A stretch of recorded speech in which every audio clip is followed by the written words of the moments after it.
Assalamualaikum warahmatullahi wabarakatuh. Saya Fariha Junaidi. Di sini saya akan menjelaskan mengenai konsep dasar multimedia. Penjelasan yang saya akan jelaskan berdasarkan tabel berikut ini, yaitu tabel multimedia pembelajaran. Yang pertama yaitu makna multimedia sebelum tahun 1980 dan makna multimedia setelah tahun 1980. Makna multimedia sebelum tahun 1980 adalah kumpulan dari berbagai peralatan media berbeda yang digunakan untuk menyajikan materi pelajaran, misalnya tulisan, grafik, gambar dalam kertas, karton yang ditempelkan di dinding. Lalu makna multimedia setelah tahun 1980 adalah penyampaian informasi secara interaktif dan terintegrasi yang mencakup teks, gambar, suara, video, atau animasi. Lalu yang selanjutnya yaitu pembagian multimedia berdasarkan penyajian. Terbagi dua, yaitu multimedia linear dan multimedia interaktif. Multimedia linear adalah multimedia yang tidak dilengkapi dengan alat pengontrol apapun yang dapat dioperasikan oleh pengguna. Lalu multimedia interaktif adalah multimedia yang dilengkapi dengan pengontrol yang dapat dioperasikan oleh pengguna sehingga pengguna dapat memilih apa yang dikehendaki untuk proses selanjutnya. Lalu, multimedia interaktif ini juga dibagi menjadi dua. Yang pertama yaitu multimedia interaktif non-linear, dan yang kedua yaitu multimedia interaktif hierarki. Multimedia interaktif non-linear adalah memungkinkan pemakai untuk bebas bergerak untuk melihat isi materi dengan cara berinteraksi.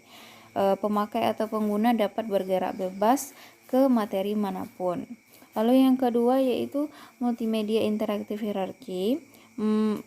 Pengguna memiliki pilihan, tetapi topik-topik dapat dibagi menjadi subtopik yang lebih spesifik. Lalu karakteristik multimedia interaktif. Yang pertama yaitu interaktivitas. Memberikan kesempatan berinteraksi langsung dengan media dengan bantuan keyboard, mouse, sentuhan pada layar, atau bentuk yang lainnya. Lalu yang kedua, karakteristiknya adalah dari segi konten, didesain untuk mengatasi keterbatasan ruang, jarak dan statisnya model media konvensional. Lalu yang ketiga, bersifat mandiri, dalam artian produk tersebut dijalankan berbasis komputer sebagai titik pusat dalam proses pembelajaran. Lalu yang keempat, harus memberikan kontrol sepenuhnya pada pengguna untuk menghentikan, mencatat hal yang penting, memutar ulang bagian yang belum dipahami. Lalu strategi penyajian multimedia interaktif. Yang pertama yaitu melalui tutorial, yang kedua drill, yang ketiga melalui simulasi, yang keempat melalui games. Level interaktivitas dibagi menjadi 3 elemen. Yang elemen pertama yaitu diantaranya navigasi video, navigasi audio, kontrol animasi. Elemen yang kedua yaitu hypermap, respon feedback, drag and drop, yang kontrol game, kontrol simulasi. Lalu elemen yang ketiga yaitu diantaranya navigasi halaman, kontrol menu atau link.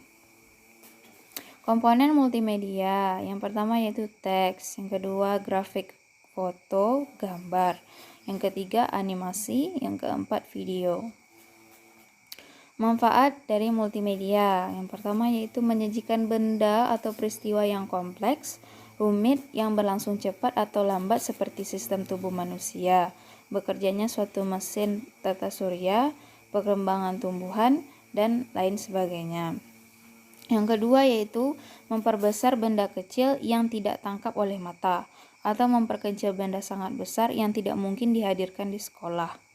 Lalu yang ketiga, terdapat privasi di mana siswa tak perlu malu melakukan kesalahan, belajar saat kebutuhan muncul, dan belajar tanpa terikat waktu.